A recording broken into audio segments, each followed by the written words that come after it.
Ahí estamos. Ahora estamos grabando. Entonces vamos a empezar esta clase del día 6 de junio del año 2021, perdón, del 3 de junio, 3 de junio del 2021, Universidad Miguel de Cervantes, curso de Derecho Procesal 1, Derecho Procesal Orgánico. Lo que pretendo hacer en esta clase es terminar con toda la materia de competencia.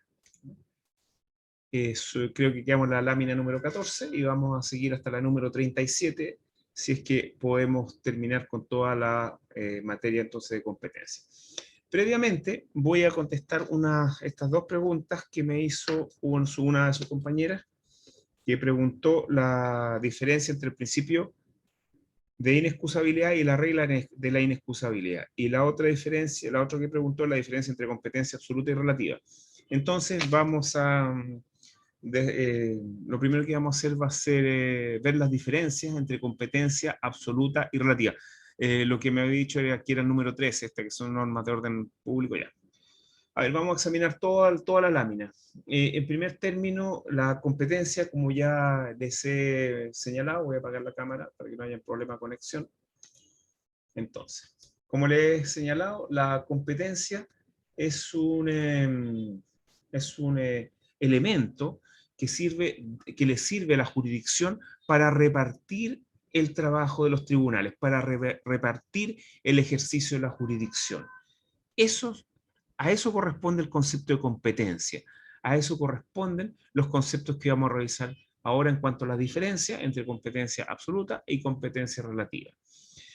Una, que es una clasificación, esta es una clasificación de competencia. Una clasificación está dada en cuanto al criterio clasificador, en cuanto que es la competencia absoluta, que la competencia absoluta va a distribuir el trabajo a nivel de tribunales en cuanto a la jerarquía del tribunal y al tipo de tribunal que debe conocer del asunto. Eso es lo trascendente respecto a la competencia absoluta. Por otro lado, la competencia relativa, una vez ya determinado el tipo y la jerarquía de tribunal que debe conocer del asunto, tenemos que ver qué tribunal de esos dentro del territorio de la República le va a tocar conocer del asunto. Eso se denomina competencia relativa. En el caso de la competencia relativa, el factor predominante es el factor territorio. Entonces vamos a ver cada una de las diferencias. La primera diferencia, bueno, ya lo había señalado, es la jerarquía y tipo de tribunal que debe conocer del asunto en cuanto a competencia absoluta. En cuanto a competencia relativa, es el tribunal que dentro de esa jerarquía y dentro de ese tipo o grupo debe conocer del asunto en un determinado territorio de Chile. Ahora, los factores de la competencia absoluta, en esto que estoy señalando, en esta fila que estoy señalando de la lámina, se determina por los factores fuero, materia, cuantía. Esos son los factores respecto a la competencia absoluta. En cambio, en los factores de competencia relativa, el único factor es territorio. ¿Ya? Ahora, lo tercero, esta tercera fila, es en donde existe algún problema, que me pidieron que lo explicara. Claro, lo que pasa es que las normas de competencia absoluta son de orden público, es decir, son impuestas por el sistema procesal tanto a las personas, a las partes, como al juez. Eso significa que si son impuestas son irrenunciables, y eso significa de que si no se aplican esas normas, se va a producir la consecuencia denominada, o sanción denominada, nulidad procesal. En cambio, las normas de las normas de competencia relativa son de orden privado y por lo tanto son renunciables para las partes pueden elegir esta competencia relativa y les voy a poner un ejemplo. Esto, quizá avanzando un poquito en la materia, nosotros tenemos un problema con una demanda. Hay una demanda en donde la competencia le corresponde al juzgado civil de Puente Alto. Sin embargo, nosotros sabemos que los juicios son largos y por lo tanto va a llegar algún momento en que quizás va a terminar todo este periodo de pandemia y vamos a tener que concurrir al juzgado. ¿No es más fácil concurrir a los juzgados Santiago, los civiles, juzgados civiles de Santiago. Por lo tanto, si bien la competencia relativa corresponde al Tribunal de Civil de Puente Alto, nosotros decidimos demandar en Santiago. ¿Por qué razón? Porque como es una norma de orden privado, no de orden público, el juez no se puede inmiscuir en la elección que yo estoy haciendo, a pesar que no es el tribunal competente conforme a la competencia relativa. El único que podría reclamar de esto sería mi contraparte, pero si no reclama, y yo creo que no va a reclamar porque mi contraparte tiene domicilio en Santiago, el abogado que representa en otro juicio similar a las mismas partes, tiene oficina en Santiago, entonces lo más seguro es que también a él le convenga litigar en Santiago. Por lo tanto, nosotros presentamos la demanda en Santiago. Y así nosotros estamos en cierta medida disponiendo de las reglas de competencia relativa. Y como son de orden privado, pueden ser renunciadas tanto por esta parte como por la contraria. ¿Y cómo se produce esta renuncia? Se produce por esta parte, concurriendo a un tribunal que no es naturalmente competente desde el punto de vista del territorio, y la otra parte demandada no reclamando de esa competencia. No sé si me di a entender en cuanto a este punto. Sí, profesor. Sí, ya, ok. Bueno, lo que sigue tiene que ver precisamente con esta cuarta fila, tiene que ver precisamente con lo que acabo de explicar. Como es de orden público, el juez, si es que se da cuenta de que existe una infracción a la norma de competencia absoluta, tendrá que declararla de oficio. Y como en el caso de la competencia relativa se pueden renunciar, solamente opera esta declaración a petición de parte. Y por último, ¿Me puede explicar esa parte, profesor? ¿cuál? Lo que acabo de decir. Sí, lo que acaba de decir, por favor. Ya. Lo que pasa es que tratándose de las normas de competencia absoluta, como son de orden público, se imponen tanto al juez, al tribunal, como a las partes.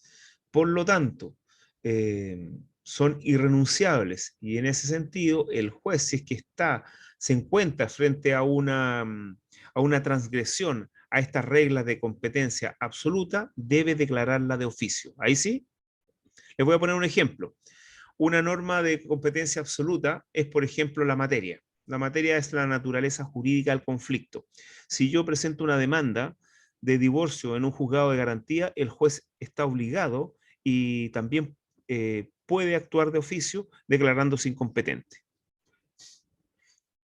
En cambio, como en el caso que ya señalé, un juez civil, si yo concurro a un juez civil que desde el punto de vista de la competencia relativa es incompetente, no se puede declarar incompetente de oficio, sino solamente puede declarar su incompetencia a requerimiento de parte. ¿Sí? ¿Ahí sí? Sí, sí, profesor. Ya. Bueno, vamos a dejar esto de la prórroga para después, pero la prórroga tiene que ver con llevar el proceso ante un juez que no es naturalmente competente. Y este traslado del proceso está dado fundamentalmente por la actividad de las partes, pero lo vamos a dejar en suspenso porque es la materia que vamos a empezar a revisar en esta clase. ¿Ya? Entonces, con esto termino con la primera duda que se había planteado al inicio de la clase, y ahora vamos a ir con la otra duda, que es la diferencia entre el principio de inexcusabilidad y la regla general de competencia, inexcusabilidad. ¿Ya? Ya. A ver. Cuando nosotros hablamos del principio de inexcusabilidad, nos estamos refiriendo a un principio procesal que encuentra su resguardo en el artículo 76, inciso segundo de la Constitución, y en el que, bueno, que está copiado por lo demás del artículo 10, inciso segundo del Código Orgánico de Tribunales. ¿Cuál es la esencia de este principio? La esencia de este principio es que si bien la jurisdicción es una potestad de ejercicio potencial, es decir, opera solamente a requerimiento de parte o de algún organismo del legitimado para actuar, tiene su contraparte. Y la contraparte es que una vez requerido el órgano jurisdiccional para actuar, no se puede excusar de actuar, incluso aunque no exista una ley que resuelva el conflicto. Ese es el principio de inexcusabilidad. El principio, podríamos decir, constitucional, tiene rango constitucional, de inexcusabilidad. Eso por un lado. Ahora, por otro lado, tenemos la regla general de competencias denominada regla de la prevención o inexcusabilidad. ¿Qué es lo que regula esta regla o cuál es la esencia de esta regla? La esencia de esta regla es que los tribunales no se pueden excusar, es decir, no pueden alegar como pretexto para excusarse de conocer un asunto el hecho de que existan más tribunales competentes. No se pueden excusar. Y como no se pueden excusar, tienen que actuar. Ahora, el primer órgano jurisdiccional que actúe previene en el asunto. Y prevenir, y en este caso prevenirse, implica conocer primero el asunto. Si conoce primero el asunto, deja al resto incompetentes. Y por eso esto es una regla general de competencia. ¿Por qué? Porque deja incompetente a todos estos tribunales potencialmente competentes cuando uno de aquellos conoce el asunto. ¿Sí? ¿Les queda más claro? Sí, profesor. ¿O quieren que lo explique Profesor, un poquito más? disculpe, una compañera está esperando que la acepte para poder Sí, ingresar. estoy aceptando, a medida que voy hablando, estoy aceptando gente. Sí, ya la acepté, me parece. Ya, vamos a seguir en esta temática para dar otra diferencia entre el principio de inexcusabilidad y la regla general de prevención o inexcusabilidad, aunque uno podría decirle prevención e inexcusabilidad. A ver, fíjense que el principio de inexcusabilidad, es decir, el que está en la Constitución, en el artículo 76, inciso segundo de la Constitución, es un principio aplicable a cualquier tribunal y por otro lado, es un principio que tiene que ver con el ejercicio de la actividad jurisdiccional por el solo hecho de ser requerido. Es decir, por el solo hecho de ser requerido no se puede excusar. Ustedes saben que hay dos excepciones respecto a ese principio. Las excepciones tienen que ver con la competencia, si es competente, y con que sea requerido de manera establecida en la ley, de manera formal. Ahora, en cambio, la regla general de competencia tiene que ver con la imposibilidad de excusarse por el hecho de que existan más tribunales competentes para conocer del asunto. Es decir, por una parte, el principio de no excusabilidad nos dice que ningún tribunal se puede excusar de conocer, aunque no haya ley para resolver el asunto por el solo hecho de ser requerido.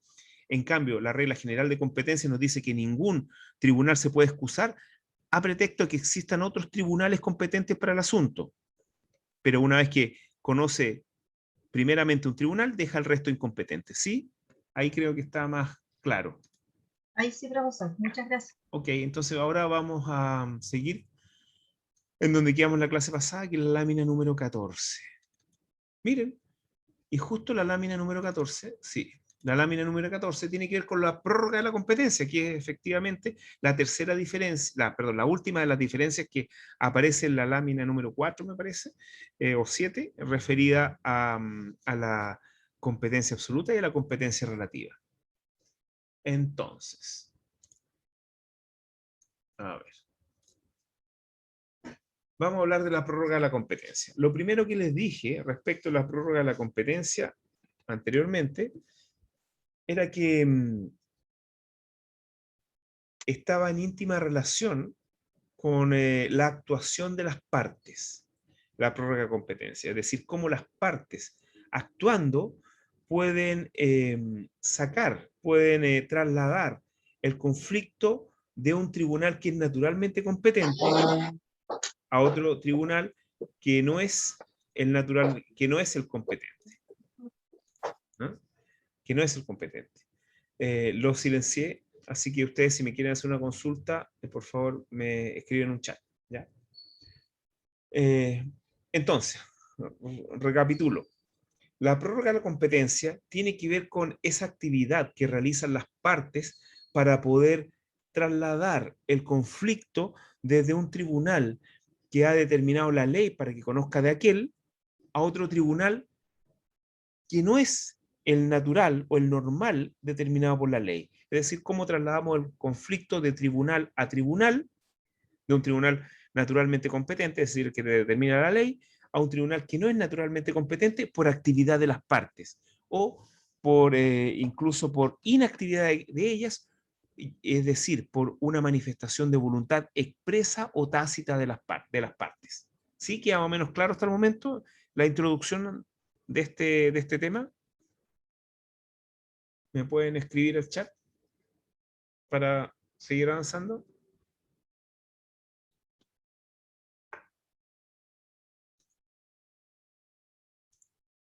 A ver, ahí les permití que puedan hablar de nuevo. ¿Queda claro hasta el momento? Sí, profesor. Ya, porque sí me estoy refiriendo a esta parte. Disculpe, el chat está deshabilitado. ¿Sí?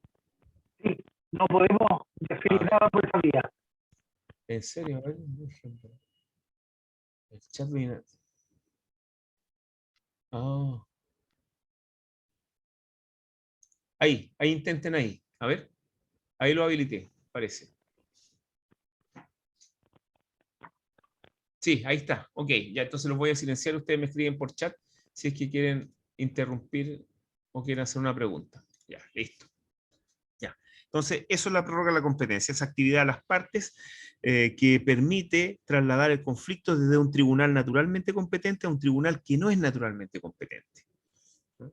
Y está definido ahí como el acto por el cual las partes expresa tácitamente convienen en someter el conocimiento de un negocio a un tribunal relativamente incompetente, es decir, el que no es naturalmente competente. La prórroga de la competencia está tratada en los artículos 181 del Código Orgánico Tribunal y siguiente. Sí, voy a dar el ejemplo, voy a ahondar en el ejemplo que señalé anteriormente, pero eso lo voy a decir después, ¿ya? Ya, entonces, el tribunal que es naturalmente competente para conocer un asunto es el determinado por la ley. Y este traslado del conflicto desde este tribunal naturalmente competente hacia otro que no es naturalmente competente se da, como ya lo dije, a través de una manifestación de voluntad de las partes y no a través, a través de una manifestación de voluntad de las partes, ya sea expresa o tácita. Y ahí tenemos la primera clasificación, que es la prórroga de la competencia expresa y la prórroga de la competencia tácita. La otra cosa importante, bueno, el tribunal no puede negarse a aquello, a que se prorrogue la competencia, y por otro lado, la única competencia que puede ser prorrogada es la competencia relativa respecto al único factor, que es el factor territorio. Al final voy a dar el ejemplo porque voy a terminar con la prórroga de la competencia, y vamos a dar el ejemplo. Ya. Requisitos para que proceda la prórroga de la competencia. Bueno, yo les dije que era un acuerdo. Ahí en el número 1 dice debe haber un convenio entre las partes. Puede ser expreso o tácito. Expreso, que es lo más común, y yo me imagino que ustedes han visto, más de alguno ha revisado alguna vez algún contrato, y ustedes cuando revisan un contrato van a ver que dice, en los contratos más antiguos, va a decir competencia, o va a decir esta prórroga de competencia, o va a decir, a veces los más antiguos, los contratos más antiguos, va a decir prórroga de jurisdicción, que está mal empleado el término, pero el mismo Código Orgánico lo señalaba antes de la reforma, me parece, el año 88. Entonces, cuando ustedes revisen un contrato, va a aparecer que las partes en esa cláusula va a decir que las partes acuerdan someterse a los tribunales civiles con competencia en la comuna de Santiago o en la provincia de Santiago. Me imagino que más de alguno ha visto esta cláusula. Eso es para, esa cláusula es una prórroga de competencia expresa, una prórroga expresa de competencia.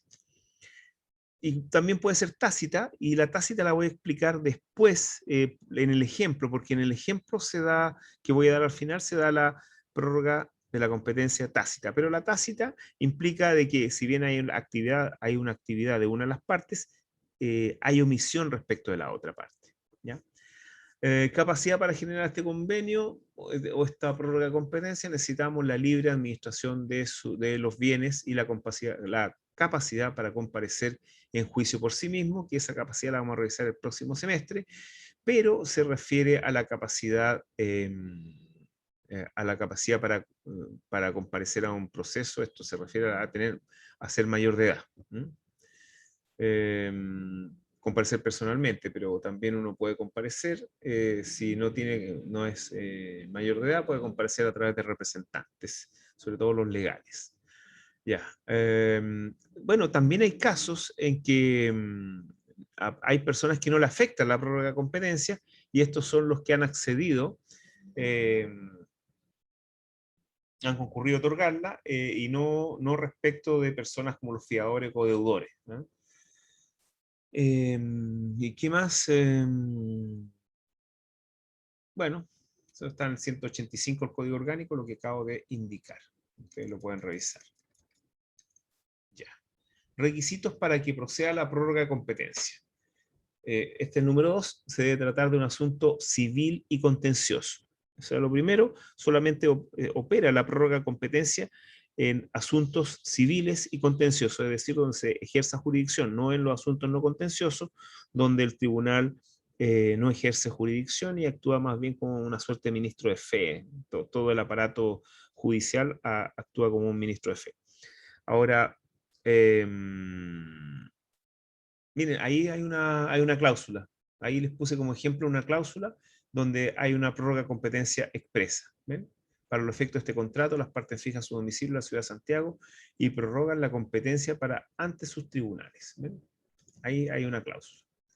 En tercer lugar, entonces, tenemos por lo menos ya 3 requisitos. El primer requisito es que solamente se prorroga la competencia relativa. El segundo requisito es que tiene que ser un asunto civil y contencioso. Y el tercer requisito es que solamente se puede prorrogar en primera instancia. En segunda instancia, obviamente, no opera la regla la prórroga de la competencia, porque opera la regla del grado. Ya.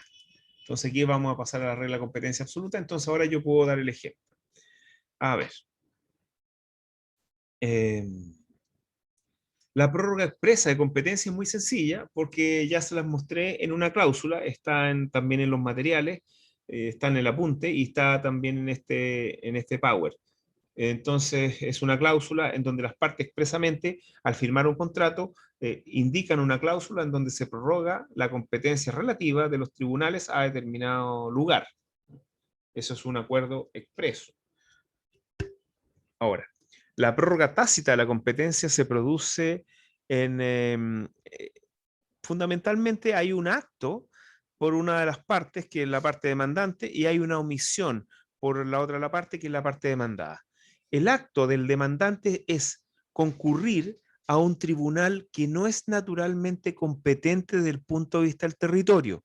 ¿Qué significa concurrir a un tribunal que no es naturalmente competente? Por territorio. Significa presentar la demanda ante un tribunal en el cual no es competente desde el punto de vista de la competencia relativa. Por ejemplo, en este caso, presentar una demanda en los juzgados civiles de Santiago, siendo competente el juzgado civil de Puente Alto, por ejemplo.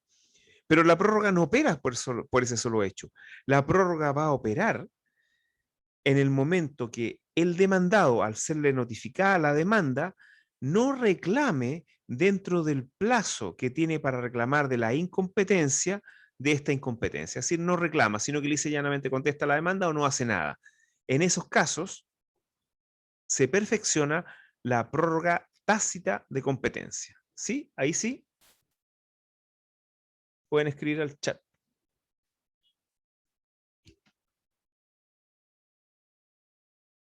Me están escribiendo que, hay personas que tienen una pésima señal, pero bueno, esto va a quedar grabado, lo voy a subir a YouTube, así que lo pueden revisar en cualquier momento. Y por lo demás, quizás hubo dudas con la clase pasada porque no la subí.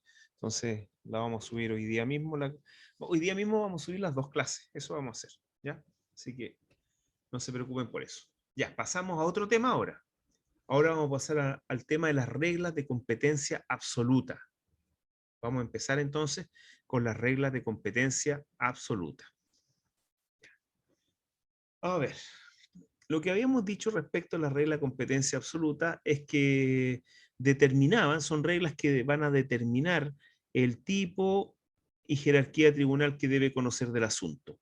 Cuando hablo de jerarquía, estamos hablando de tribunales de primera instancia, segunda instancia, de única instancia. Esa es la jerarquía. Incluso puede ser ministro de Corte de Apelaciones, ministro de Corte Suprema, etc. Presidente de Corte de Apelaciones de Santiago, presidente de la Corte Suprema, etc.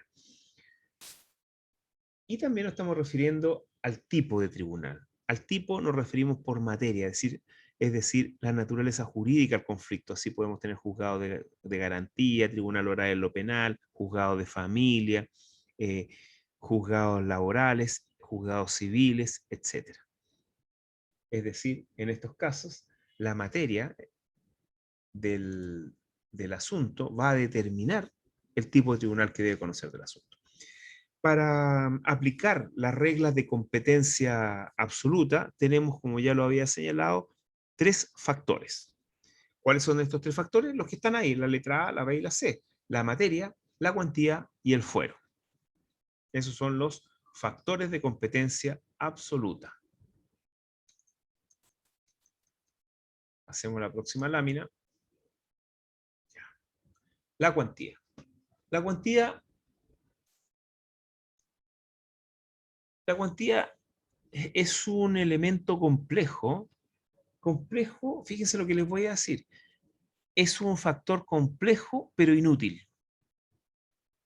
Inútil. Ahí van a ver por qué. ¿Por qué es complejo?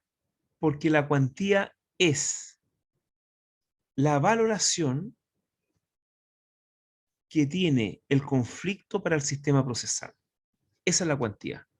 La valoración, lo que vale jurídicamente el conflicto para, en este caso, el derecho procesal.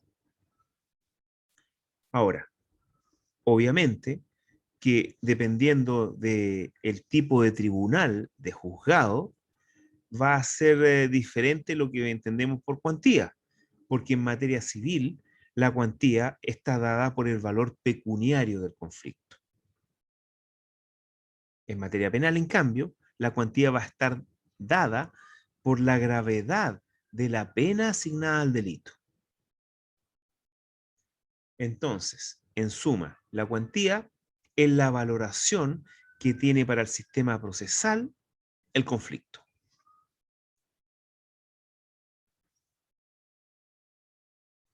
El mismo artículo 115 del Código Orgánico, en el inciso primero, nos indica lo que es la cuantía. En los asuntos civiles, lo que ya le he explicado, la cuantía de la materia se determinará por el valor de la cosa disputada. ¿El valor? ¿Y qué valor? Valor pecuniario. Y hay una serie de reglas. Si la cosa no se puede valorar pecuniariamente, siempre se entiende mayor cuantía.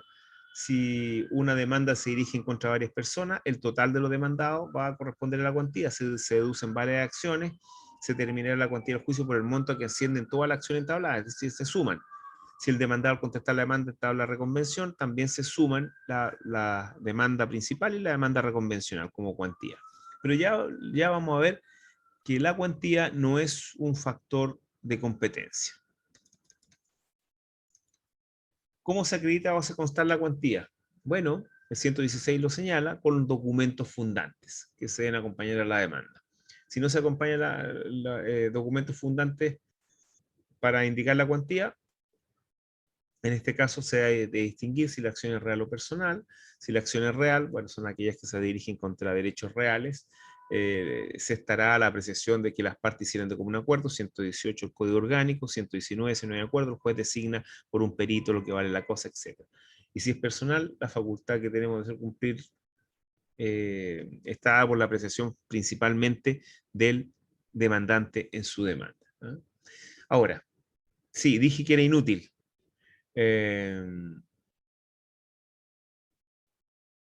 A ver, hacen dos preguntas. ¿Dijo que era inútil? Sí. El tribunal competente, el tribunal constitucional es un tribunal de competencia absoluta. Sí, fíjense que también, no es que sea competencia absoluta, es que el tribunal constitucional es competente por un asunto de materia, pero todavía no me he llegado a la materia. Ahí le voy a decir, ahí vamos a hablar de la materia después, que es más sencilla que la cuantía. Ahora, piensen en esto, piensen en esto. Cuando estamos hablando de reglas de competencia absoluta, estamos diciendo que estas reglas sirven para distribuir trabajo, porque acuérdense que la competencia para lo que sirve es para distribuir trabajo respecto del órgano jurisdiccional. Es decir, tú dedícate a esto, tú dedícate a esto otro, tú dedícate a esto otro. Eso significa que para que un factor sea trascendente en materia de competencia, y esto quiero que les quede absolutamente claro, si yo cambio el factor, cambia el tribunal que debe conocer del asunto. Cambia la distribución de trabajo. Y tengo que indicarles que actualmente la cuantía, por lo menos en materia civil, no es factor de competencia. ¿Por qué razón? Porque si yo cambio la cuantía, cambio el valor de la cosa disputada, no va a cambiar el tribunal que debe conocer del asunto. Siempre va a conocer el mismo tribunal civil, perdón, el mismo juzgado civil. Recuerden que juzgados se refiere a los órganos jurisdiccionales que están servidos o que toman sus decisiones por un solo juez. Son tribunales unipersonales. Y a los tribunales se les llama a aquellos órganos jurisdiccionales que están compuestos por más de un juez, que toman decisiones por más de un juez. Entonces, tenemos que, yendo de nuevo a la cuantía, en materia civil, la cuantía no es factor de competencia. ¿Por qué no es factor de competencia? Porque si yo cambio la cuantía, cambio el factor, no cambia el tribunal que debe conocer del asunto, o juzgado que debe conocer del asunto. No va a cambiar. ¿Por qué razón? Porque actualmente todos los juzgados civiles son de mayor cuantía. Es decir, todas las reglas que tiene el Código Orgánico de Tribunales para determinar cuantía no son aplicables actualmente, porque no cambia el tribunal que debe conocer del asunto, porque no existen actualmente juzgados civiles de menor y de mínima cuantía. Entonces ustedes me van a preguntar, ¿y para qué estamos estudiando cuantía? Porque eso es lógico que ustedes me pregunten. Y profesor, ¿para qué nos sirve determinar cuantía entonces? ¿No? No me lo han preguntado. A ver.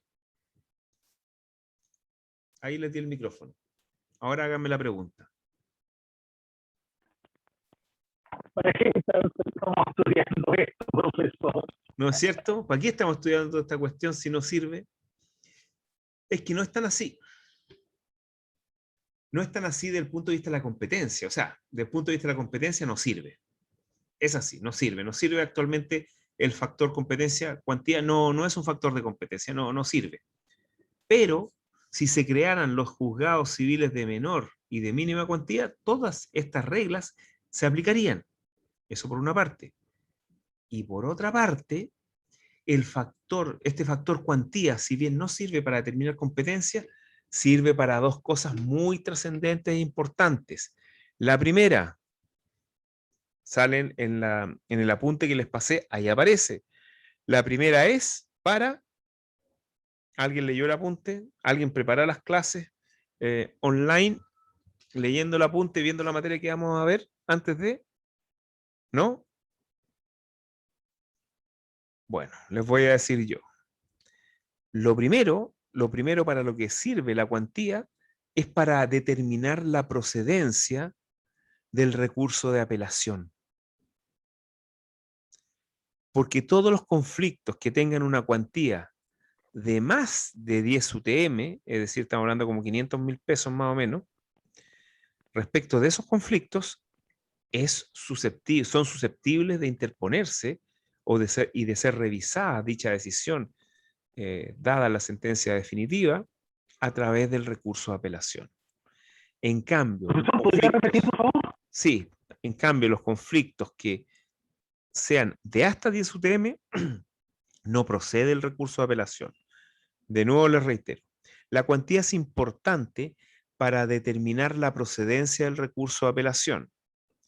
Si en materia civil la cuantía no excede de 10 unidades tributarias mensuales, el conflicto va a ser resuelto en una única instancia y no va a proceder para la revisión de sentencia definitiva el recurso de apelación. Es decir, si yo disputo a ver qué puede valer menos de 500.000 pesos, a ver, un televisor. Si yo tengo problemas con un televisor, tengo problemas con un distribuidor, etcétera, y yo demando, eso no va a poder ser revisado por el recurso de apelación una vez que se dicte un fallo, una sentencia definitiva. Ese es el primer punto. Entonces, la cuantía no es tan inútil, sirve para determinar la procedencia del recurso de apelación. Pero también la cuantía es trascendente para determinar el procedimiento civil aplicable al conflicto. Me explico. Hay fundamentalmente, claro, hasta 10 unidades tributarias mensuales no procede el recurso de apelación. Me explico en estos segundos. Los procedimientos, hay por lo menos 3 procedimientos ordinarios, por lo menos 3, en el Código de Procedimiento Civil. Está el procedimiento ordinario y declarativo, por lo demás, de mínima cuantía, el procedimiento declarativo ordinario de menor cuantía y el procedimiento mayor cuantía. Para todos los conflictos que no excedan de 10 unidades tributarias mensuales, se utiliza el procedimiento civil de mínima cuantía. Ahora, el procedimiento civil de mínima cuantía es muy sencillo, es muy sencillo, está muy simplificado. Es decir, es un procedimiento sencillo y más aún no procede el recurso de apelación.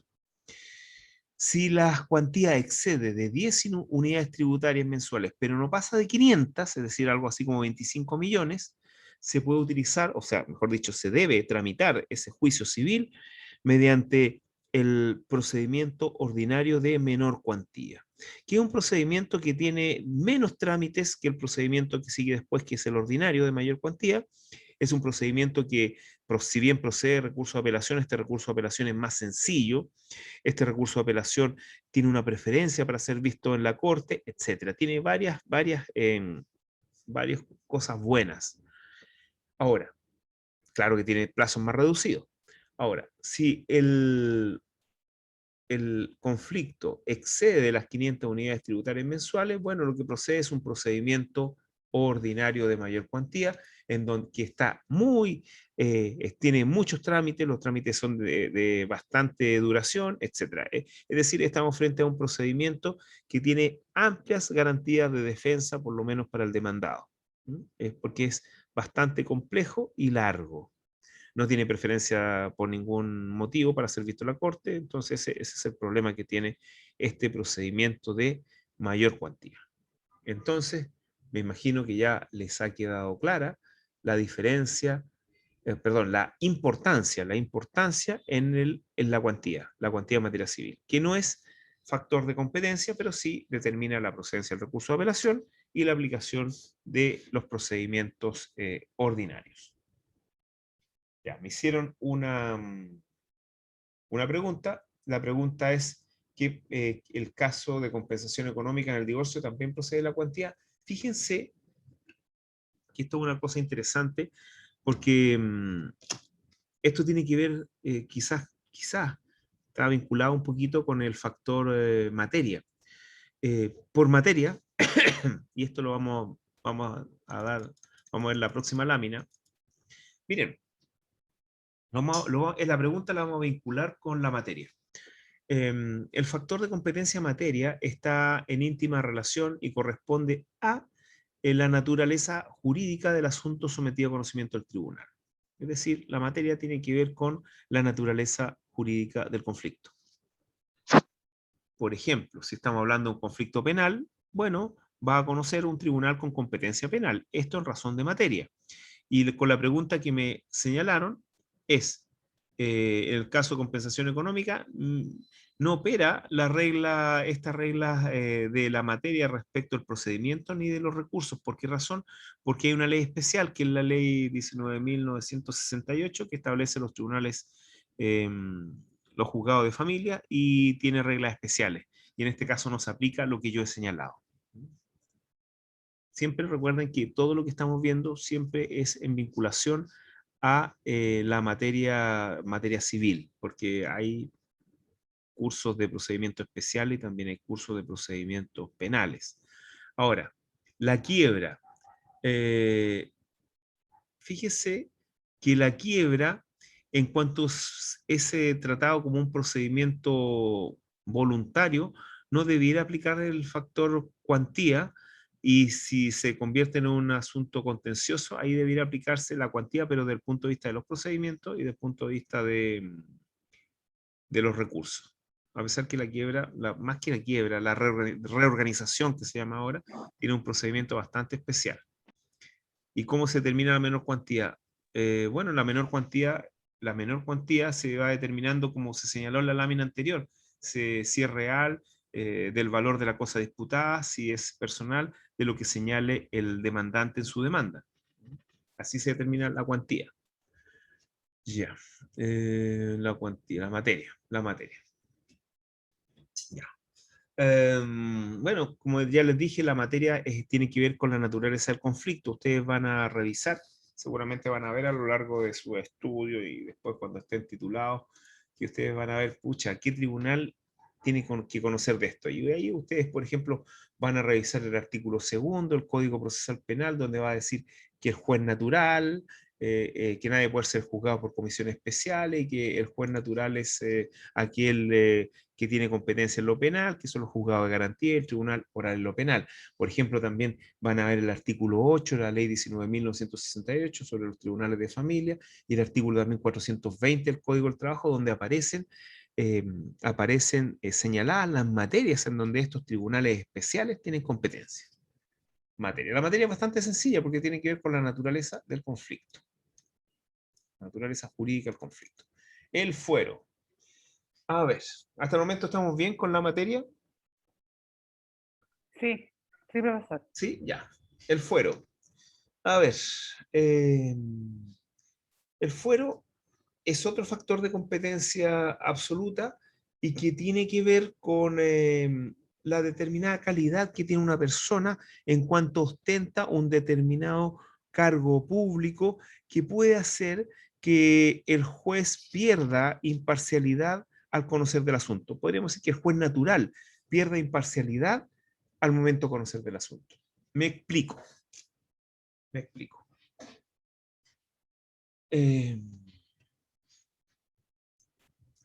¿Han oído hablar de la carrera judicial? Seguramente más de alguno de ustedes ha visitado un juzgado, o trabaja en un juzgado, o a lo mejor conoce a algún funcionario judicial, o conoce a algún juez, o conoce a alguien que ha ingresado a la academia judicial, etcétera.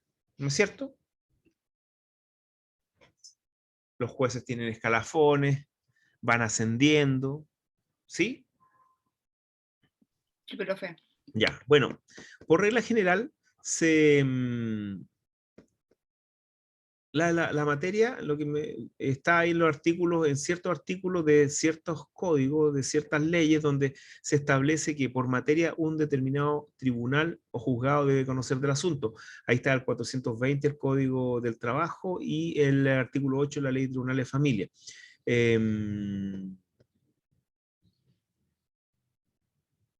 Ahí estoy contestando una pregunta que aparece en el chat. Ya, entonces sigamos con el fuero.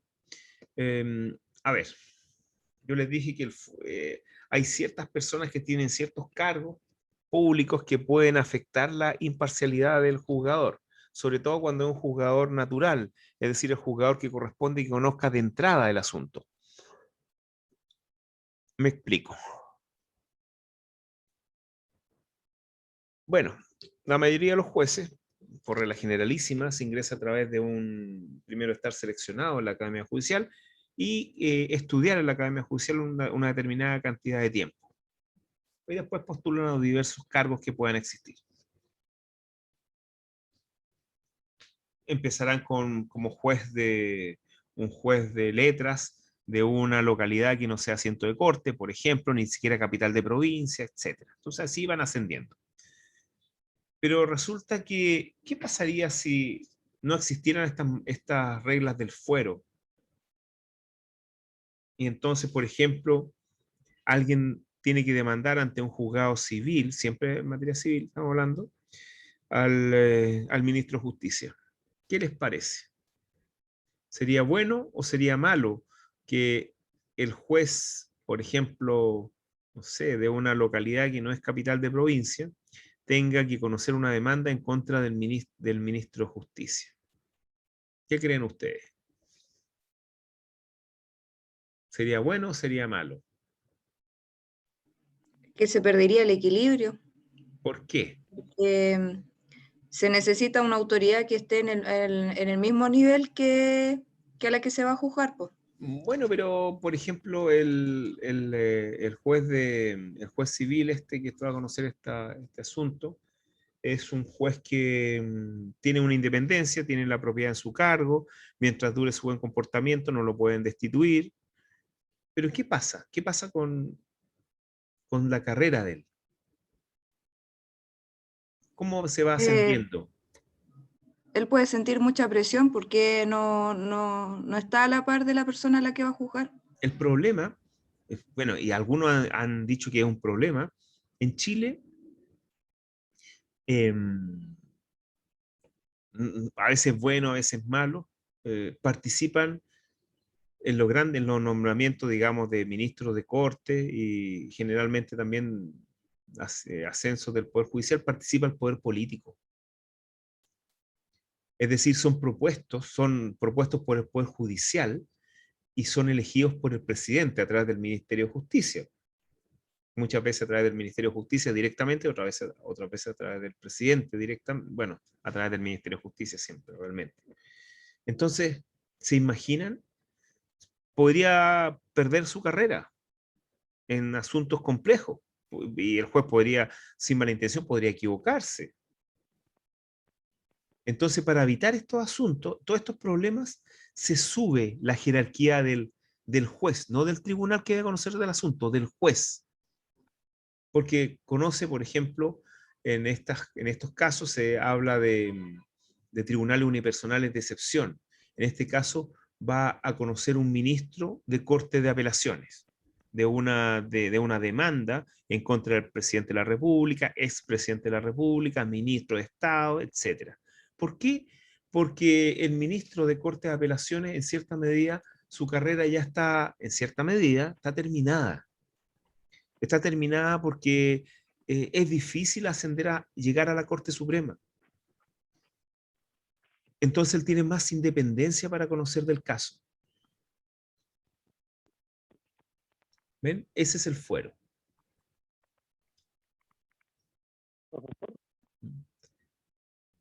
Ahora, el fuero no se aplica en los asuntos no contenciosos y en ciertas materias, como por ejemplo en un arriendo periurbano, tampoco hay fuero. Y en materia penal, 169 del Código Orgánico, tampoco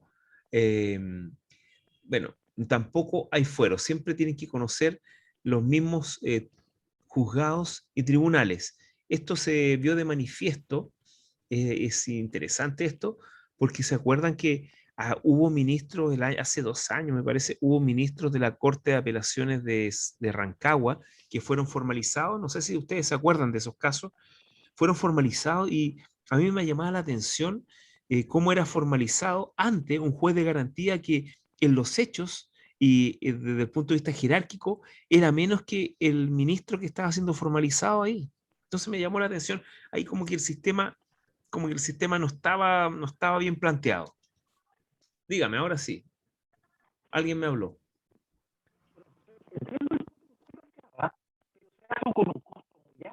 Señor, usted tiene un problema con su micrófono, podría escribir en el chat porque no le escuchamos nada.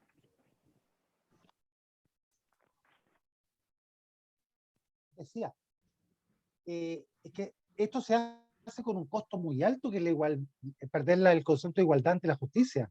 ¿Perdón? Ya, le decía, se hace con un costo muy alto esto. si bien ¿Ya? entiendo el punto, Ujú. evidentemente evitar las presiones, qué sé yo, ¿Sí? pero en el fondo lo que tenemos es ciudadanos A y ciudadanos B. ¿Te fijas? Bueno, Entonces, sí, quita mucho pero el A y la el B no igualdad ante la significa. ley y la justicia. Sí, pero recuerde que la igualdad no es igualdad, no es ni igualdad de resultados, ni igualdad a tabla rasa. Aquí más bien De acuerdo. juega la equidad, en el sentido de ir adaptando el juzgador para el caso de que se trata. Se adapta más bien el juzgador, porque hay algo que yo que no lo dije, pero está en los apuntes y está acá, y menos mal que usted me dijo esto, porque aquí lo puedo decir. Fíjense que las reglas del fuero están establecidas en favor del que no tiene fuero, aunque no lo crean. ¿Por qué? Porque le da más garantías al que no tiene fuero que al que tiene fuero en el proceso. Da más garantías de igualdad. ¿Por qué? Porque estamos frente a un juez mucho más independiente que el juez natural que debe conocer del asunto.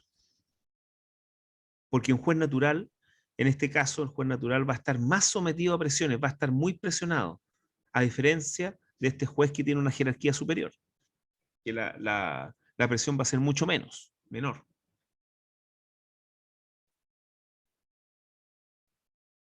No sé si me explico, si entienden Sí, se explicó, el profesor. asunto. Sí, y Gracias. realmente está Profesor, a favor de la persona Es que no que tiene fuero. eso último claro, es bien en otras importante, po. palabras, permiso, profesor. En Sí, otras palabras, ¿cierto? Podríamos decir que el fuero al final no es un beneficio para la persona que lo tiene, pues, sino que es justamente. una garantía para la Es una persona que no garantía para cuenta el con que él. no lo tiene, justamente, una Claro, garantía. sí. Para que, justamente. Ahora, recuerden, en materia penal no hay regla de fuero y en los asuntos no contenciosos tampoco hay, no hay regla de fuero y en ciertas materias especiales como los juicios de arriendo tampoco rige el fuero. ¿Ya? Para que sepan. Ya, antes de pasar acá a la lámina 23, donde vamos a revisar la regla de competencia relativa, hay un punto que vamos a revisar que está en el apunte y que no está en las láminas. ¿Se acuerdan que yo les dije que me están preguntando algo del caso Cabal? Claro, en el caso Cabal no había nadie con fuero, no, o sea, trataron de involucrar a la expresidenta Bachelet en ese tiempo, me parece, pero nadie más. ¿Mm? Bueno, eh, hablamos de la materia, yo le dije que era inútil, ¿se acuerdan? Que era inútil, pero inútil desde el punto de vista civil y desde el punto de vista de la competencia, de la regla de competencia, pero es bastante importante el punto de vista del recurso de apelación y el punto de vista de los procedimientos, ¿ya? Pero no hablamos de la cuantía en materia penal. Entonces me voy a referir a la cuantía en materia penal. Resulta que la cuantía en materia penal, ya sabemos que es el valor que le da el sistema procesal penal al conflicto. Y el valor va a estar dado por la cantidad de pena asignada al delito. Y así los delitos en el artículo 21 del Código Penal se clasifican en faltas, simples delitos y crímenes, por la cantidad de pena que tienen. Las faltas son delitos pequeños que tienen pena de hasta 60 días de prisión y multas. Para los simples delitos tenemos una pena que va entre los 61 días a los 5 años y que se gradúan en 3. Menor cuantía, perdón, de mínima, presidio menor, no, reclusión menor de su grado mínimo, medio y máximo. 61 días a 540 días lo mínimo, 541 días a 3 años medio y máximo 3 años y un día a 5 años. Y los crímenes son los que exceden de 5 años, es decir, 5 años y un día hacia arriba. Ahí tenemos los crímenes. Ahora, acuérdense siempre de esto. Si cambia el factor y cambia el tribunal que debe conocer del asunto, el factor es factor de competencia. Y en este caso, el sistema judicial en materia procesal penal está conformado por 2 tipos de tribunales: los juzgados de garantía y los tribunales orales en lo penal. Los juzgados de garantía conocen de procedimientos especiales, como el simplificado, el abreviado y el monitorio. Y el Tribunal Oral en lo Penal conoce del juicio ordinario, penal. Ahora bien, si la pena, estoy hablando siempre a grandes rasgos porque igual hay otras diferencias que hacer, pero como este no es un curso procesal penal, no tengo por qué hacer estas diferencias. Si la pena determinada o pedida, mejor dicho, por el Ministerio Público, por el acusador, que puede ser también un querellante, excede de los 5 años, es decir, una pena de 5 años y un día hacia arriba, el único tribunal que va a tener competencia para conocer del juicio oral es el Tribunal Oral en lo Penal. Si la pena es inferior a 5 años y un día, es decir, hasta 5 años y un día, puede conocer de esos procedimientos, siempre que sean tratados en procedimientos especiales, el juzgado de garantía. Porque hay ciertos casos en que se tiene que ir al procedimiento ordinario y son penas inferiores, pero nunca un juzgado de garantía va a poder conocer del procedimiento ordinario aplicado para penas solicitadas de 5 años y un día hacia arriba. Es decir, ¿qué le quiero decir con esto? Con esto les quiero decir que si cambia la pena, es decir, cambia la cuantía del conflicto, va a cambiar el tribunal que conoce de aquel. Por lo tanto, en materia procesal penal, la cuantía sí es factor de competencia. ¿Quedó claro? Me voy a explicar un poquito. Si nosotros queremos, si el Ministerio Público en general, que es quienes solicitan las penas, a través de requerimientos o a través de acusaciones, que son los mecanismos que se utilizan, los escritos que se utilizan. Si por ejemplo a ver, alguien golpea a otra persona en la calle y le causa lesiones leves. En ese caso, el procedimiento a aplicar va a ser un monitorio y como es una pena de hasta 60 días de prisión o una multa, va a conocer el juzgado de garantía el juicio. Si es que estamos frente, por ejemplo, a unas lesiones, la pena supera los 61 días y por lo tanto va a conocer también el juzgado de garantía, pero no va a llegar a más de 5 años, conoce el juzgado de garantía a través del procedimiento simplificado. Ahora, si la pena, si es un robo, y en este caso la pena excede los 541 días porque son reiterados, etcétera, el procedimiento por el cual se puede conocer el sistema penal va a ser a través de un procedimiento abreviado, solicitado por el Ministerio Público, y si no se acepta el abreviado por el imputado, se va a ir a un juicio oral. Pero eso básicamente. Con esto lo que yo les quiero decir es que la cuantía sí es factor de competencia en materia penal. Es factor de competencia. Sí. Ya. Avancemos entonces. Sigamos avanzando. Vamos a ver la regla de competencia relativa. Ya. Estas son las reglas de competencia relativa. Ya. Vamos a ver entonces la regla de competencia relativa. ¿Alguna duda, alguna consulta hasta ahora?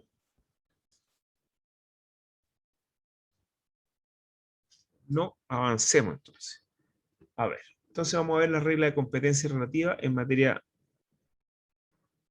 No se pueden conectar, claro, pero yo no tengo a nadie. Me dicen que hay varios compañeros que no se pueden conectar porque tienen problema de conexión, pero yo no tengo a nadie por conectar. Deben tener problema de conexión, pero bueno, en todo caso, esta clase está siendo grabada y Profe, lo voy a lo subir. que, ¿Sí? lo que pasa es que a mí me bota cada rato, cada vez que me llaman por teléfono me bota. Sí, está por el teléfono. Entonces me trato de conectar y no me deja. Bueno, pero no tengo nadie. No, si era yo la que estaba pintando Sí, uno para ya. que Ah, bueno, ya. me dejaran conectarme. Bueno, pero no se preocupe porque esto está grabado, así que se está grabando y la vamos a subir, así que la puede revisar. Y si tiene alguna duda, al inicio de la próxima clase lo podemos ver también. O me manda un correo y lo dejamos ahí como temario. ¿Ya? Bueno, revisemos entonces la regla de competencia relativa en materia civil y en materia penal. A ver, ¿cómo podemos determinar esto de la competencia relativa? En general, la competencia relativa se determina por el lugar geográfico donde sucede el evento que la ley considera para determinar la competencia. Por ejemplo, en materia civil, para la aplicación de un contrato, el lugar donde se celebró el contrato. Por ejemplo, en materia penal, ¿qué tribunal va a conocer? El del territorio donde se cometió el delito. ¿Ven? Así de sencillo. Ustedes saben que en Chile, a contar del año 75, rige una distribución político-administrativa que conocemos, que está dividida en comunas, provincias y regiones. Y así, por ejemplo, el Código Procesal Penal, desde el punto de vista de competencia relativa, cada juzgado de garantía, por lo menos, es competente en una comuna, respecto a los delitos ocurridos en una comuna, o agrupación de comunas, ¿no? Las cortes de apelaciones están organizadas en base a provincias o regiones. Provincia en el caso de Santiago, región en el caso de casi todo Chile, menos la octava región que tiene 2 cortes también como Santiago. Ya. Claro, si existen varios tribunales de una misma jerarquía para conocer un asunto entre un territorio determinado, se llama competencia horizontal, ¿ah?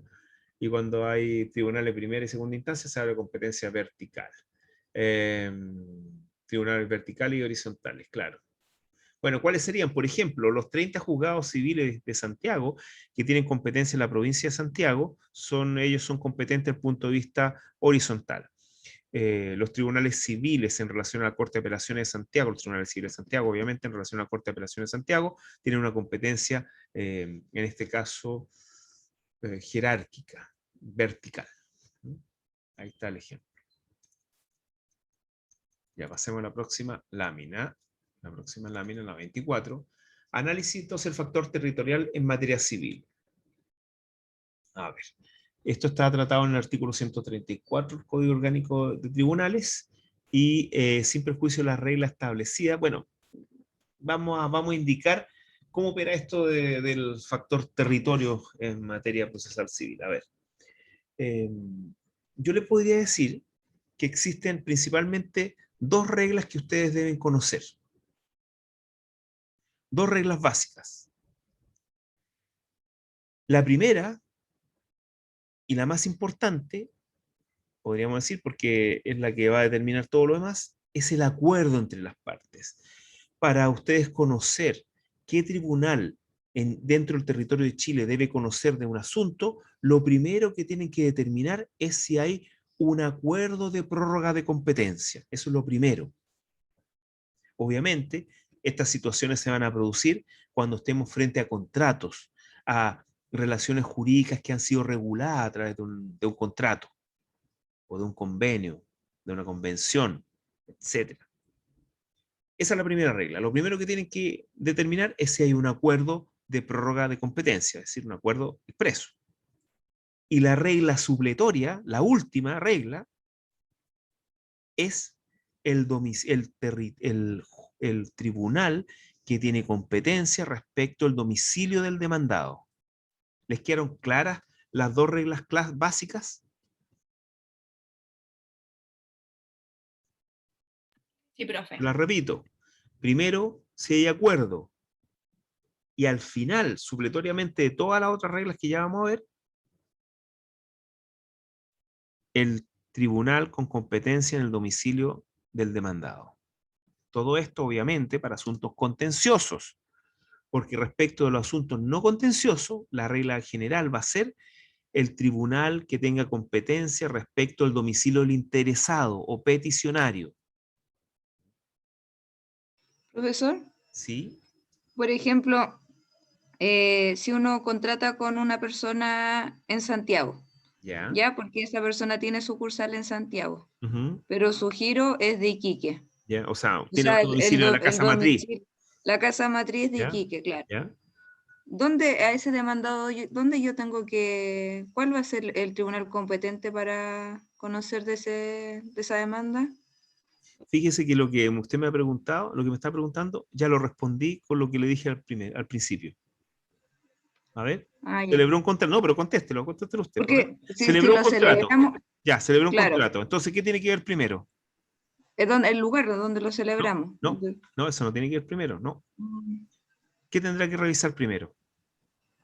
Si, ¿Domicilio? si los dos estuvimos de acuerdo en celebrarlo en un lugar determinado. No, tampoco. No, no. ¿Cómo quedó estipulado en el contrato? Justamente, si hay una cláusula en el contrato donde se prorroga la competencia.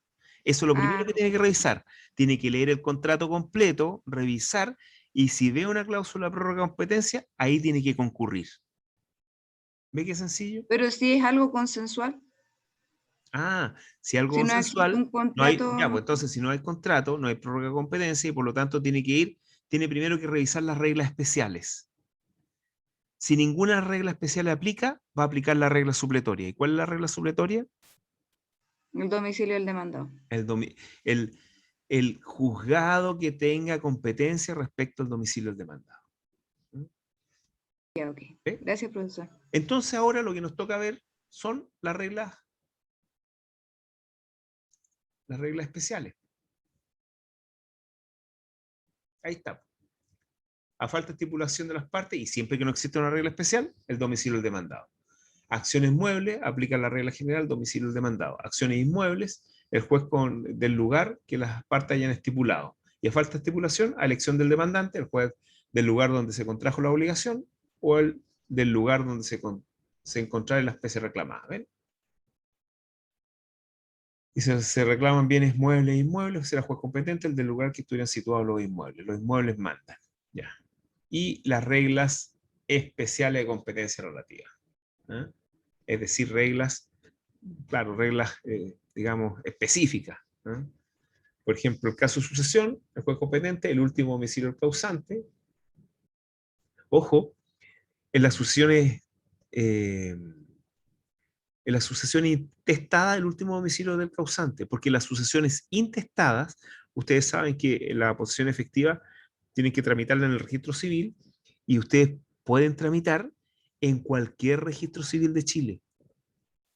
Cualquier registro civil de Chile, cualquier oficina del registro civil en Chile es competente para tramitar posesión efectiva de personas que hayan nacido, muerto, vivido en cualquier lugar de Chile. Ojo con eso. Procedimientos concursales. Aquí alguien me preguntó sobre procedimientos concursales. Eso sí, habría que revisar el 154, a ver si está reformado. Veamos el 154. Aquí tengo mi código orgánico, que está al día. Lo compré el año pasado nomás. A ver, 154, pero la regla sería el del lugar en que el deudor tuviera su domicilio. O sea, el deudor el demandado. 154.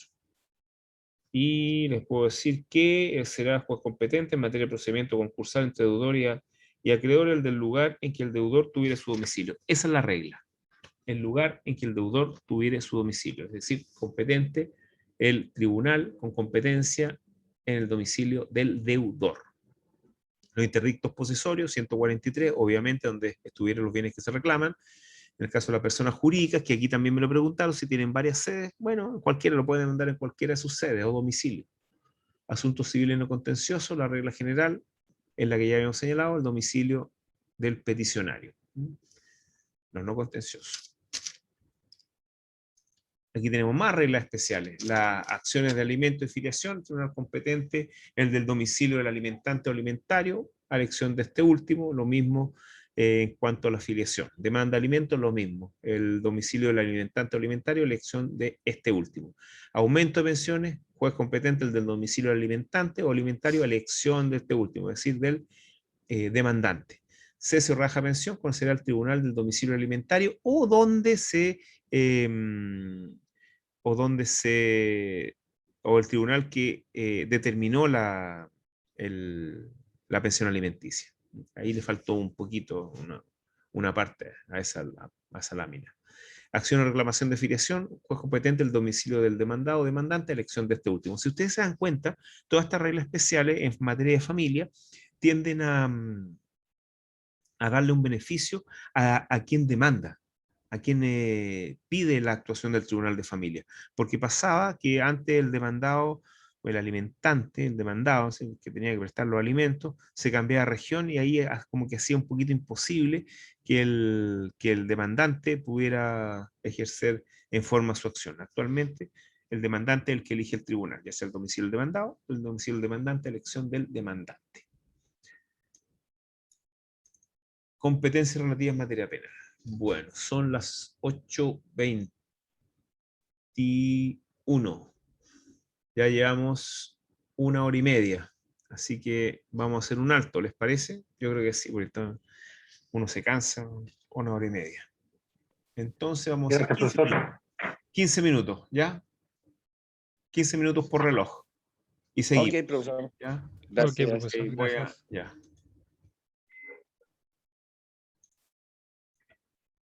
Ya, entonces vamos a seguir grabando y vamos a seguir con la clase. Ya habíamos quedado en la regla de competencia relativa en materia penal, porque acuérdense que allá habíamos revisado las reglas de competencia relativa en materia civil. Y en materia civil, para hacer una recapitulación, lo primero que hay que determinar es si existe un acuerdo, es decir, si existe un contrato donde se prorrogue la competencia. Después hay que revisar si no hay acuerdo, hay que revisar si hay reglas especiales, que ya las vimos. Y en último término, hay que revisar la regla supletoria, que sería el domicilio del demandado, es decir, el tribunal con competencia en domicilio del demandado. Recuerden que para que exista prórroga de competencia, existen a lo menos 3 requisitos. Solamente se prorroga la competencia relativa. En asuntos civiles contenciosos, es decir, en materia de familia no hay prórroga de competencia. Y en materia laboral tampoco. En materia penal tampoco. Y en primera instancia. ¿Ya? Ok. Entonces ahora vamos a la regla de competencia relativa en materia penal. Ya sabemos que los tribunales con competencia penal están organizados por comunas o agrupación de comunas. El artículo 157 del Código Orgánico Tribunal nos dice que será competente para conocer de un delito el tribunal con competencia en el territorio, obviamente, en que se hubiere cometido el hecho que da origen al delito o que sea constitutivo de delito o que tenga carácter de delito. Porque todos sabemos que en la sentencia definitiva solamente se va a determinar si el hecho es o no es delito. Bueno, pueden existir varios problemas al respecto. El primer problema es ¿qué pasa si se cometen delitos en varias comunas? En este caso estamos hablando de lo que periodísticamente se llama los tours delictivos. En una comuna se roba un vehículo, en otra comuna se asalta un peatón, en otra comuna se asalta un mini market, en otra comuna se asalta una estación de servicio. Entonces, ¿cuál va a ser competente? Bueno, va a ser competente en donde se cometió el primer delito. Ahora, en el caso de los delitos que son un delito que es continuado, por ejemplo, se secuestra a una persona en un determinado lugar, en una comuna, en otra comuna se le hace sacar plata, en otra comuna hace que compre cosas con su tarjeta de crédito, etc. Bueno, el artículo 157 nos dice que es donde se comenzó a cometer el delito, es decir, con el principio de ejecución, que sería el secuestro de esta persona. Esas son las reglas en cuanto a competencia relativa en materia penal.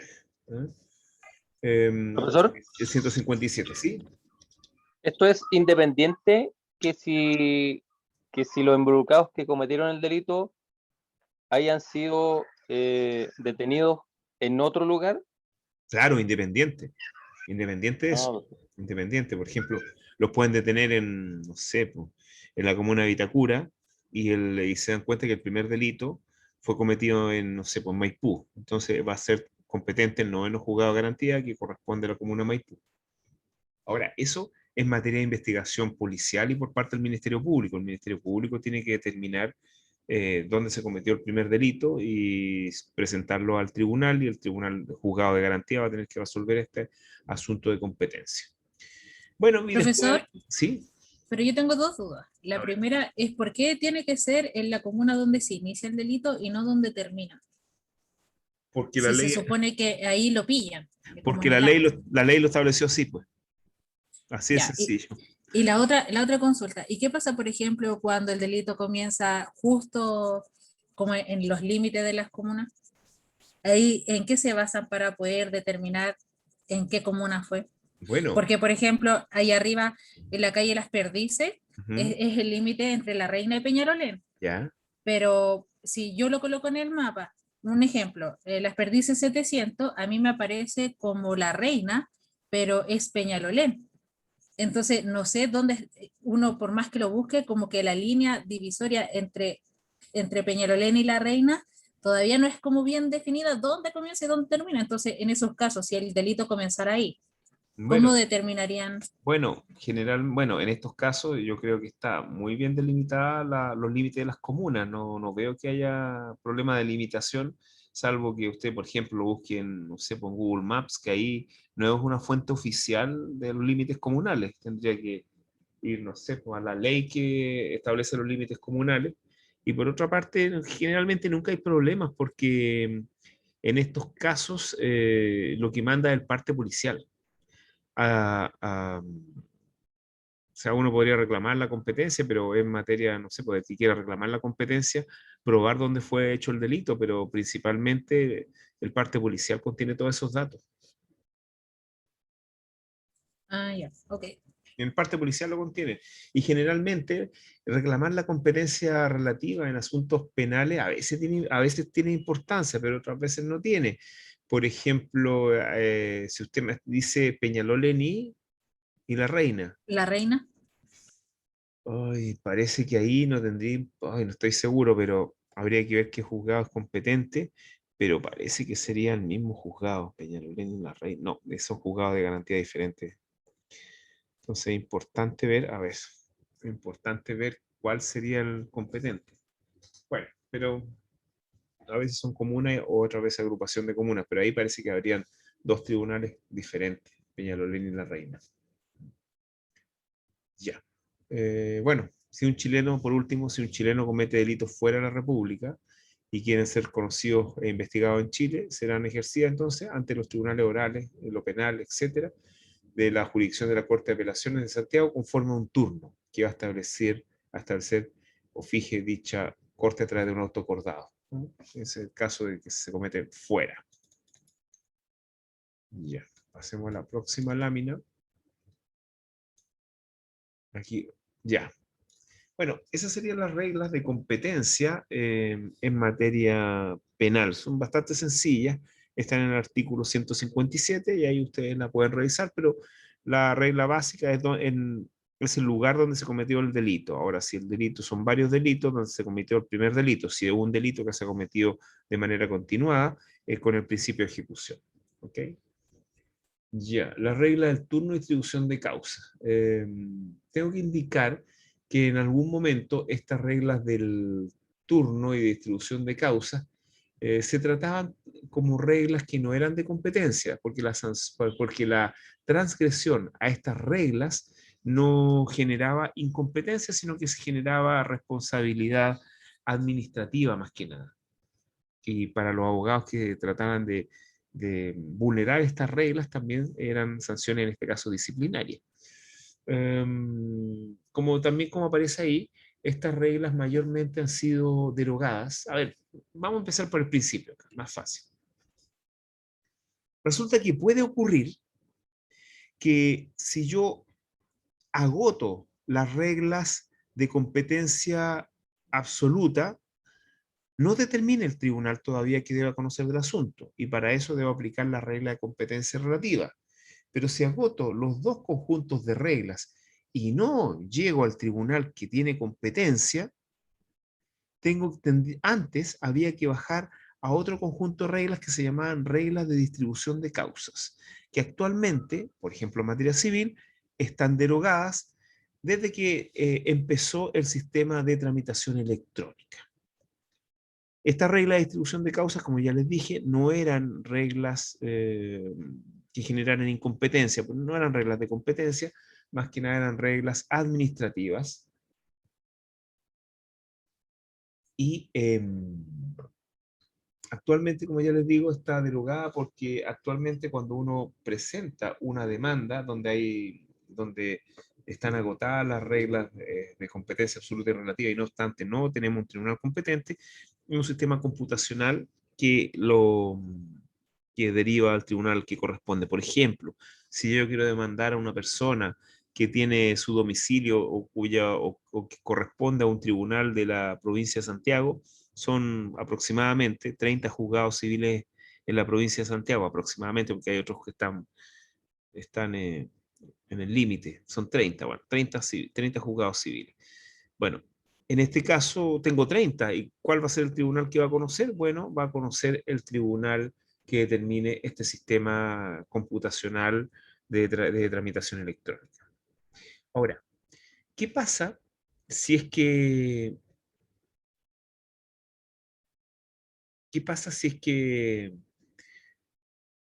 se transgreden estas normas? Por ejemplo, si yo quiero que una causa sea tramitada en el, no sé, por el primer juzgado civil, y yo presento la demanda y cae en el 29, entonces yo lo que hago es no autorizar el poder, no seguir adelante con esa demanda y la vuelvo a presentar, y si la vuelvo a presentar, por ejemplo, invirtiendo el nombre de del demandante, el demandado, etcétera, y cae y la distribuye en otro tribunal, pero no el tribunal que yo quiero, yo presento 7 demandas, incluso se ha llegado a llegar algunas personas a presentar demandas con antes, cuando había distribución computacional, o sea, con distribución a través de la Corte de Apelaciones, presentaban como 7 veces las demandas cambiando las presumas. Las presumas son esos datos que se ponen para efecto de distribución de las causas anteriormente, antes de la suma, y los cambiaban, incluso ponían presumas que no correspondían a nada y después las modificaban en el tribunal que decían que había un error, etc. Bueno, la sanción frente a eso es una sanción disciplinaria. Los abogados responsables de aquello fueron sancionados con la suspensión para el ejercicio de la profesión por las Cortes de Apelaciones después de una investigación. Ya, sin embargo, existen todavía reglas de distribución de causas, por ejemplo, en materia de policía local.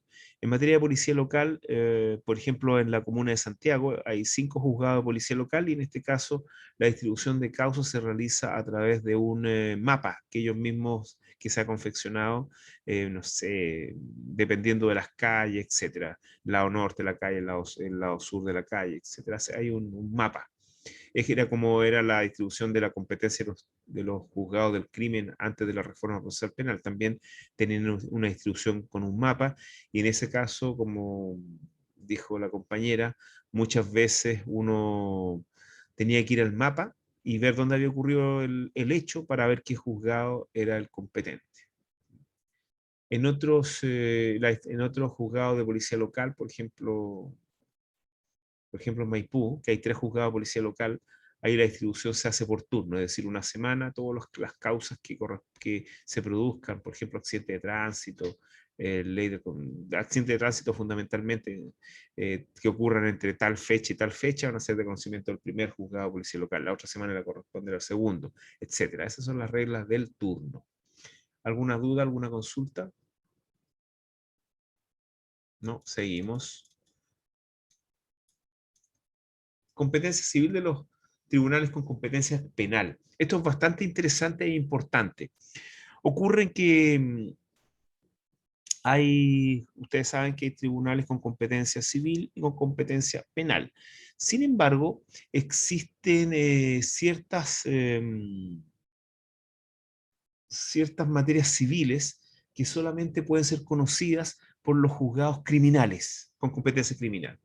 Por ejemplo, el artículo 171 del Código Orgánico de Tribunales señala que la acción civil que tiene por objeto solamente la restitución de la cosa que hubiera sido hurtada, robada, estafada o lo que sea, solamente se interpone ante el tribunal que conozca las gestiones relacionadas con el respectivo procedimiento penal, es decir, ante el juzgado de garantía.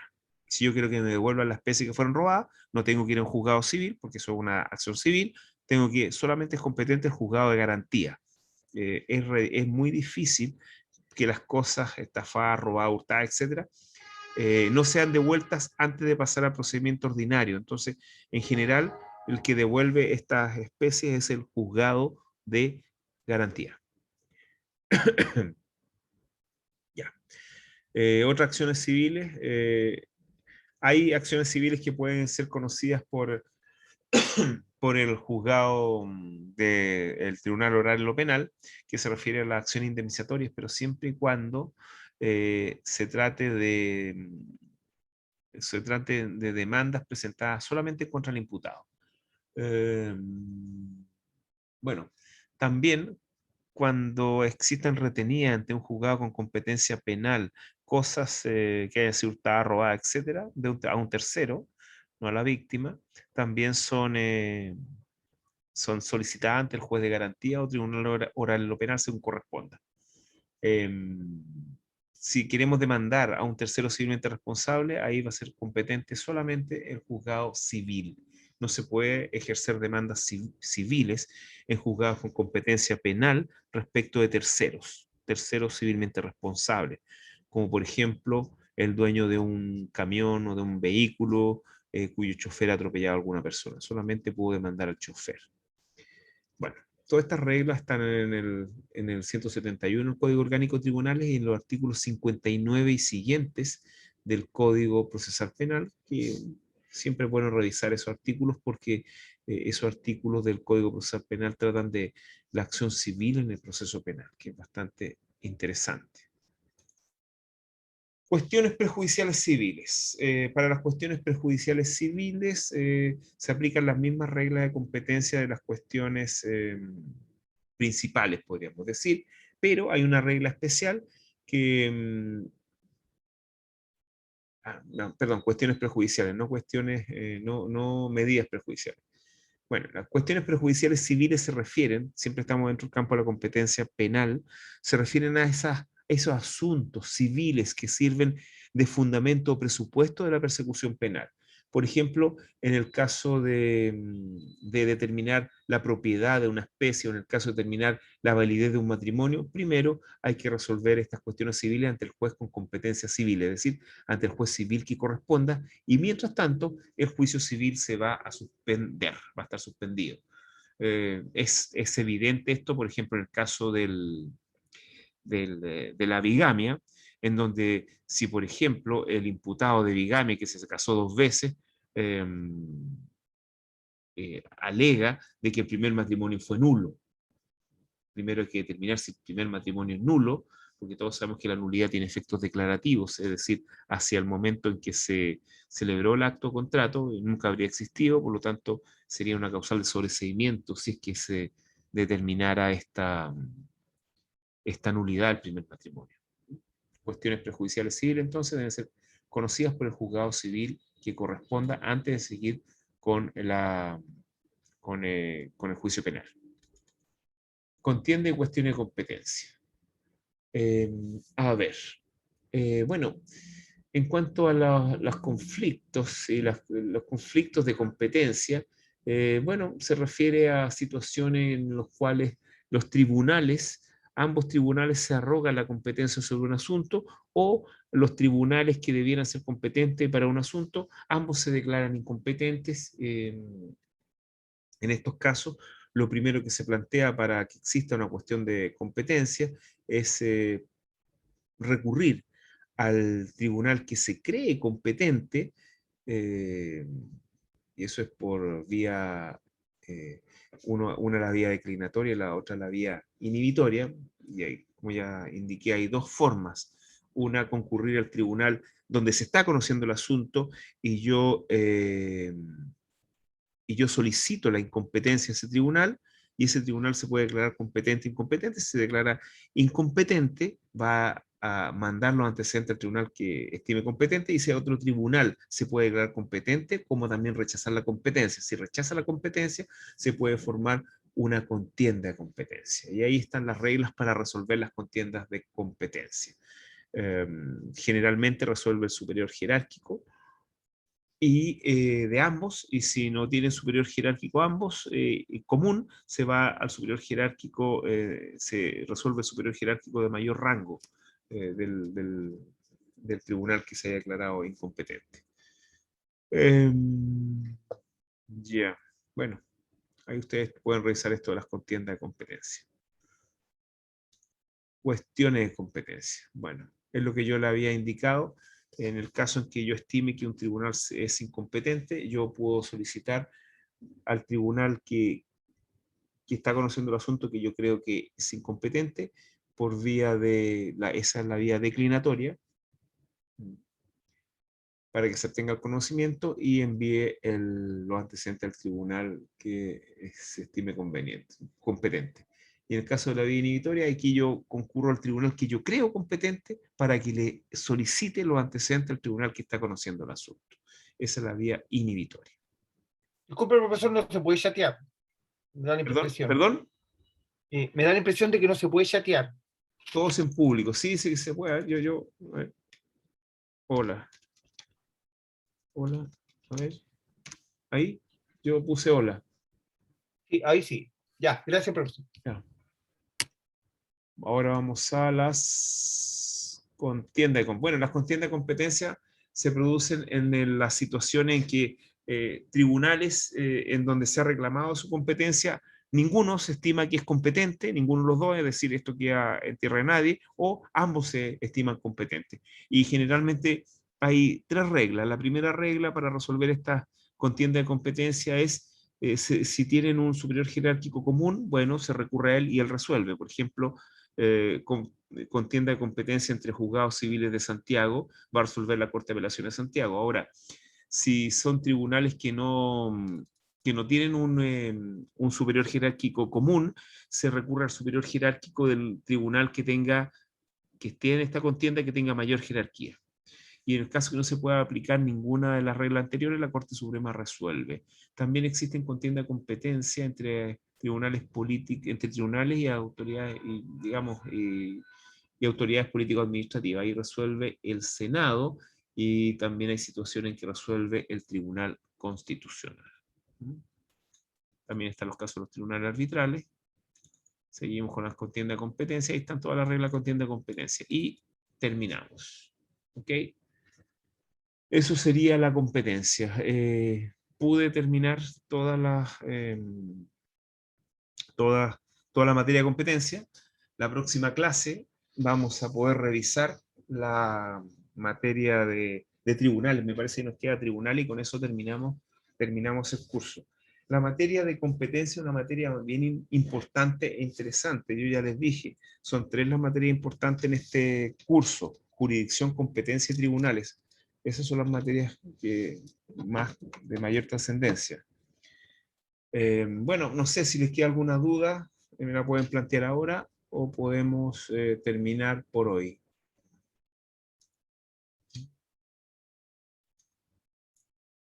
Ustedes me dicen, ¿tienen alguna duda o van a esperar a revisar el material? O sea, revisar esto, digamos, el video.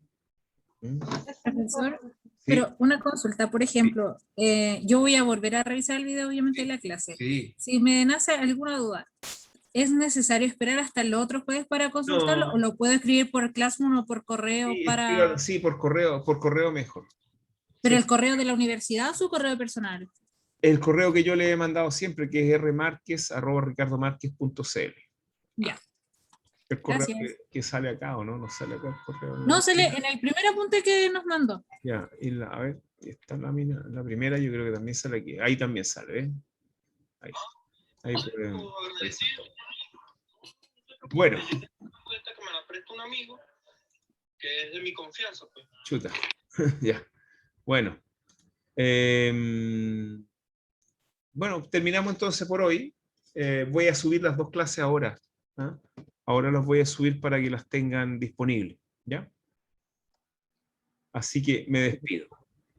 Ya, profesor, muchas gracias. Muy bien. Gracias, profesor. Chao. Buenas noches. Buenas noches, profesor. Gracias. Buenas noches. Buenas noches. Buenas noches. Buenas noches. Buenas noches. Gracias, profesor. Buenas noches. Y ahí vamos, pues, no hay problema, pues, Buenas señor. noches, profesor. Muchas gracias. Chi, chi, chi.